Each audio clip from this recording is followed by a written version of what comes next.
మిత్రులారా, ఈరోజు ఒక మంచి ఎకో టూరిజం పార్క్ను ప్రారంభించడానికి, ఎకో టూరిజంను ఒక మంచి పర్యాటక కేంద్రంగా, వ్యాపార దృక్పథం కాకుండా ఒక పర్యాటక క్షేత్రంగా తయారు చేసి రామ్దేవ్ గారు దాదాపుగా 25 సంవత్సరాల తన అనుభవాన్ని, ఆదాయాన్ని ఈ 150 ఎకరాలలో ఒక మంచి పార్కును ఏర్పాటు చేసి ఈ కార్యక్రమం ప్రారంభోత్సవానికి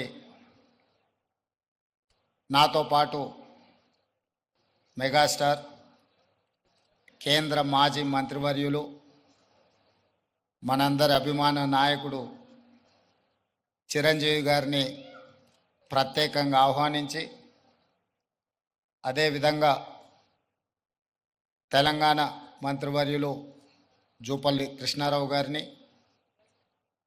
అదేవిధంగా చీఫ్ విప్ శాసనమండలి పట్నం మహేందర్ రెడ్డి గారిని, లోక్సభ సభ్యులు మిత్రుడు సీఎం రమేష్ గారిని, రాజ్యసభ సభ్యులు అనిల్ కుమార్ యాదవ్ గారిని, శాసనసభ్యులు మల్రెడ్డి రంగారెడ్డి గారిని, స్థానిక శాసనసభ్యులు కాలే యాదయ్య గారిని, ఇతర రంగారెడ్డి జిల్లా నాయకులందరినీ ఆహ్వానించి ఒక మంచి కార్యక్రమాన్ని ఏర్పాటు చేయడం జరిగింది.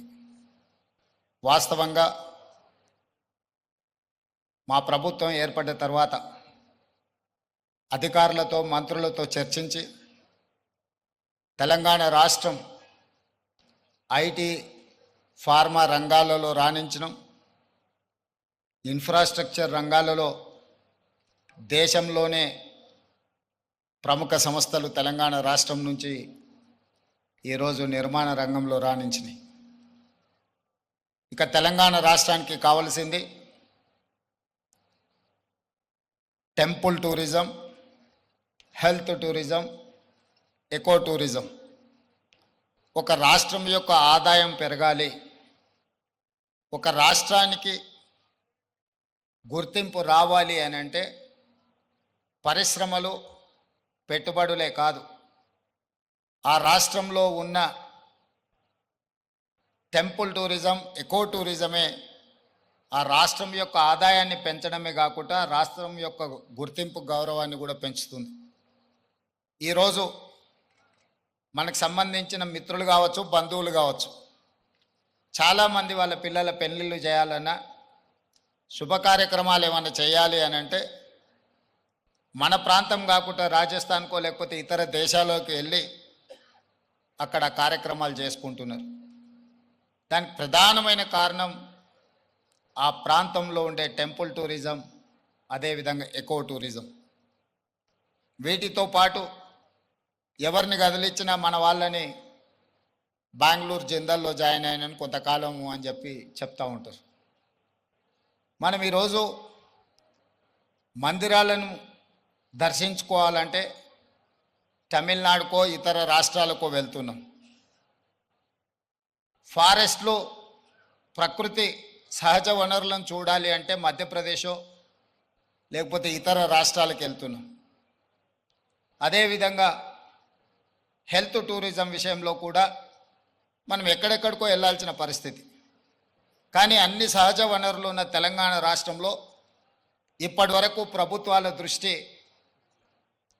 ఈ హెల్త్ టూరిజం మీద, ఎకో టూరిజం మీద, టెంపుల్ టూరిజం మీద ఫోకస్ లేకపోవడం వల్ల అద్భుతమైన ఆలయాలు ఉన్న తెలంగాణ రాష్ట్రం, అది 1000 స్తంభాల గుడి కావచ్చు, యునెస్కో గుర్తింపు పొందిన రామప్ప మందిరం కావచ్చు, లేకపోతే శ్రీశైలం కావచ్చు, రాజన్న వేములవాడ రాజన్న మందిరం కావచ్చు, ఇట్లాంటి చాలా మందిరాలు, ప్రపంచ ప్రఖ్యాతిగాంచిన మందిరాలు మన దగ్గర ఉన్నాయి. ఈరోజు కవాల్ కావచ్చు, tiger reserve forest, Nallamala tiger reserve forest కావచ్చు, జూపల్లి కృష్ణారావు గారు ప్రాతినిధ్యం వహిస్తున్న కొల్లాపూర్ ప్రాంతం, నల్లమల అటవీ ప్రాంతం, కృష్ణానది జలాలు, ప్రవహిస్తున్న ప్రాంతం. అక్కడ మందిరాలకు, అక్కడ ప్రకృతి సహజ వనరులకు కొదవలేదు. మల్లెల తీర్థం లాంటి ప్రాంతాలు మన దగ్గర ఉన్నాయి.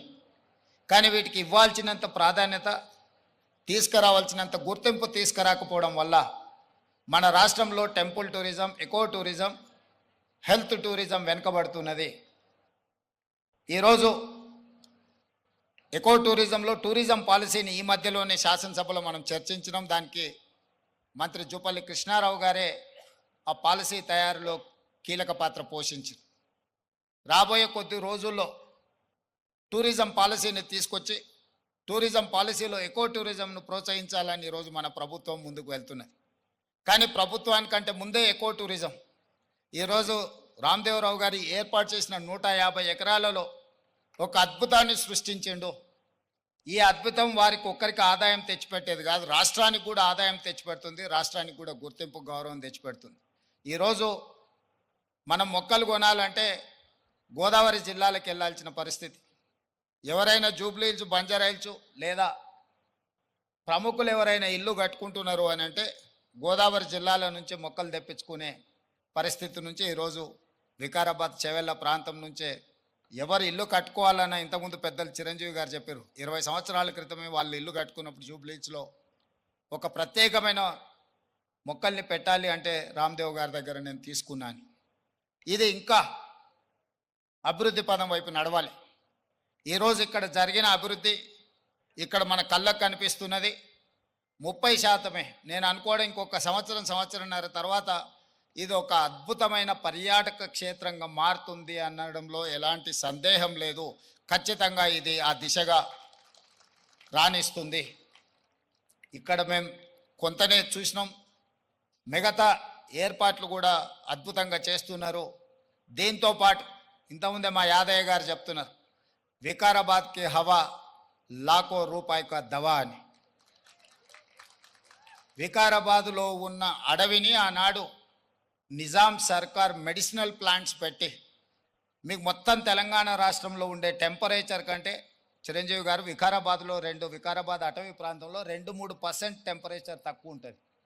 లెప్రసీ వచ్చిన వీళ్ళని తీసుకొచ్చి ఇక్కడ వికారాబాద్ ప్లాంటేషన్ అక్కడ వదిలేస్తే 2 monthsలో ఆటోమేటిక్ ఏ ట్రీట్మెంట్ అవసరం లేదు. ఇక్కడ ఉండే ప్రకృతి సహజ వనరుల వల్ల వాళ్ళకి ఆ రోగం నివారించబడుతుంది. గతంలో మెడికల్ ట్రీట్మెంట్ లేనప్పుడు ఎవరికైనా లెప్రసీ వస్తే వాళ్ళ కుటుంబ సభ్యులను ఇక్కడ తీసుకొచ్చి వికారాబాద్లో వదిలేస్తే 2-3 నెలల తర్వాత వాళ్ళని మళ్ళీ తీసుకెళ్తే వాళ్ళు టీబీకి సంబంధించి ఏ సమస్య వచ్చినా ఇక్కడ ఆ కుటుంబ సభ్యులను వదిలేసిపోతే 2-3 నెలలలోనే ఆటోమేటిక్ ఇక్కడున్న ప్రకృతి సహజ వనరులతో వాళ్ళకి తగ్గిపోయాయి. అంటే ఈ ప్రాంతానికి ఒక ప్రత్యేకత ఉన్నది. అందుకే ఈరోజు జిందాల్ లాంటి వాటికి ఎక్కడికో వెళ్ళడం కాదు, ఇక్కడనే పెద్ద పరిశ్రమలకు సంబంధించిన వ్యక్తులు తొందరలోనే ఇక్కడ పెద్ద ఎత్తున ఏర్పాటు చేయబోతున్నారు వికారాబాద్ ప్రాంతంలో. మొన్ననే దావోస్లో అగ్రిమెంట్ చేయడం జరిగింది.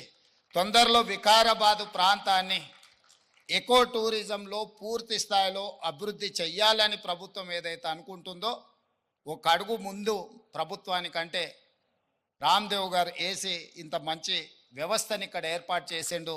తొందరలో ఈ ప్రాంతం యొక్క అభివృద్ధికి ఇది ఒక ప్రాతిపదిక అవుతుంది. అందుకే ఈరోజు ఈ నిర్వాహకులను, రామ్దేవ్ గారిని మనస్ఫూర్తిగా తెలంగాణ రాష్ట్ర ప్రభుత్వం అభినందిస్తుంది. ఇంకా రావాలి ఇట్లాంటి పర్యాటక క్షేత్రాలు. ఇదొక వ్యాపార కేంద్రంగా కాకుండా పర్యాటక క్షేత్రంగా కూడా రాణిస్తుంది అనడంలో ఎలాంటి సందేహం లేదు. ఈరోజు నాతో పాటు చిరంజీవి గారు, సీఎం రమేష్ గారు, మా మంత్రులు, శాసనమండలి సభ్యులు, శాసనసభ్యులు అందరు రావడం, ఇట్లా కార్యక్రమం రోజువారీగా ఎన్నో రాజకీయ కార్యక్రమాలలో పాల్గొంటుంటాం. కానీ ఈ కార్యక్రమంలో పాల్గొనడానికి ఒక ప్రత్యేకత ఉన్నది. ఈ ప్రత్యేకత రాష్ట్రం యొక్క ఆలోచనకు అనుగుణంగా ఉన్నది.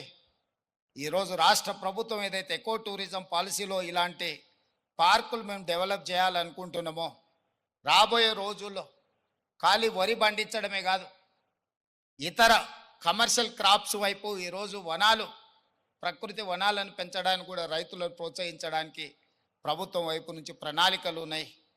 వాళ్ళందరికీ కూడా ఇలాంటి వ్యాపార కేంద్రాలు ఉంటే రైతులు పెంచే మొక్కల్ని కొనుగోలు చేయడానికి అవకాశం ఉంటుంది. కోటి మొక్కల్ని తెలంగాణ రాష్ట్ర ప్రభుత్వం పెట్టాలంటే ఎక్కడనో ఒకడ గ్రామాల దగ్గర ఆ మొక్కల్లో పెంపడానికి క్షేత్రాలు ఇస్తున్నాం. కానీ 6 నెలలు సంవత్సరమే పెంచితే అవి మేము నాటినప్పుడు 20-30% ఎక్కువ బ్రతకడం లేదు. అందుకే రాబోయే రోజుల్లో మా మంత్రి గారికి సూచన చేస్తున్నా, అదేవిధంగా ఫారెస్ట్ మినిస్టర్ గారికి కూడా నేను ఆదేశాలు ఇస్తా. 2-3 సంవత్సరాలు పెంచిన మొక్కల్ని తీసుకెళ్ళి నాటితే మొక్కలు బతకడానికి ఎక్కువ అవకాశం ఉంటుంది. కానీ మరి రైతు 2-3 సంవత్సరాల ఆదాయం లేకుండా ఉండాలి అని అంటే రైతు బ్రతకం కూడా కష్టం అవుతుంది. అందుకే దానికి తగ్గట్టుగా ధర చెల్లించి రాష్ట్ర ప్రభుత్వమే కొనుగోలు చేసి రాష్ట్ర ప్రభుత్వం నాటే హరితహారం మొక్కల్ని 3 సంవత్సరాలు 4 సంవత్సరాలు పెంచిన పెద్ద మొక్కల్ని నాటితే అది ఒక్క సీజన్లో మనం కాపాడుకోగలిగితే చాలు, అది తప్పకుండా చెట్టుగా వృక్షంగా మారే అవకాశం ఉంటుంది.